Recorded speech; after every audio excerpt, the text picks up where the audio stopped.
తిరుమల తిరుపతి దేవస్థానం పరకామణి చోరీ కేసులో AP high court కీలక వ్యాఖ్యలు చేసింది. పరకామణిలో జరిగిన నేరం దొంగతనం కన్నా మించినదని అభిప్రాయపడింది. విరాళాల లెక్కింపులో టెక్నాలజీని వినియోగించుకోవాలని టీటీడీకి సూచించింది. టీటీడీలో అవుట్సోర్సింగ్ నియామకాలు సమంజసం కాదని, అవుట్సోర్సింగ్ ఉద్యోగులకు బాధ్యత ఉండదని అభిప్రాయపడింది. భక్తుల కానుక లెక్కింపులో మానవ వనరులను తగ్గించి ఆర్టిఫిషియల్ ఇంటెలిజెన్స్ ను వినియోగించాలని తెలిపింది. కానుకల లెక్కింపులో భక్తుల మనోభావాలు దెబ్బతినకుండా చూడాల్సిన బాధ్యత టీటీడీదేనని హైకోర్టు అభిప్రాయపడింది. తదుపరి విచారణను శుక్రవారానికి వాయిదా వేసింది.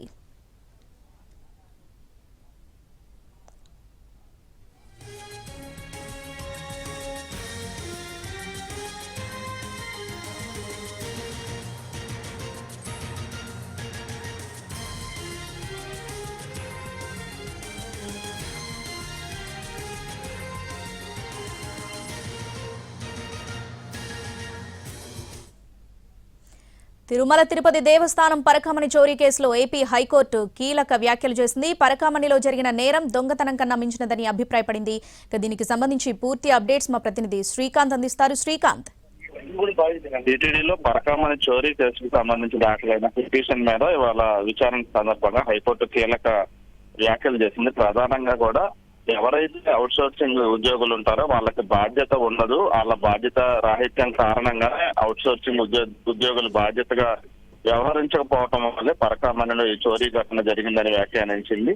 విరాళాల కౌంటింగ్ అనే టేబుల్ ఏర్పాటు చేయాలి, భక్తులను కూడా ఈ విరాళాల కౌంటింగ్ లో ఎందుకు తీసుకోకూడదని వ్యాఖ్యానించిన న్యాయస్థానం ఆగమ శాస్త్రం ప్రకారం కౌంటింగ్ లో భక్తుల మనోభావాలు దెబ్బతినకుండా చూసుకోవాలని కూడా వ్యాఖ్యానించింది. దీంతో పాటు పరకామణిలో జరిగినటువంటి స్టోరీ ఏదైతే ఉందో అది దొంగతనం కన్నా మించిన నేరంగా పరిగణించాలని కూడా పేర్కొంది. ఏదైనా తప్పిదం జరిగితే వెంటనే అప్రమత్తం అయ్యే విధంగా ఈ పరకామణి దగ్గర డిజిటల్ టెక్నాలజీని తీసుకురావాలని కూడా వ్యాఖ్యానించింది. అదేవిధంగా కౌంటింగ్ లో హ్యూమన్ ఇంటర్ఫీరెన్స్ అనేది అవాయిడ్ చేయాలి, టీటీడీలో ఏఐ టెక్నాలజీని కూడా అందుబాటులోకి తీసుకురావాలని కూడా వ్యాఖ్యానిస్తూ తదుపరి విచారణ శుక్రవారానికి అయితే వాయిదా వేసింది.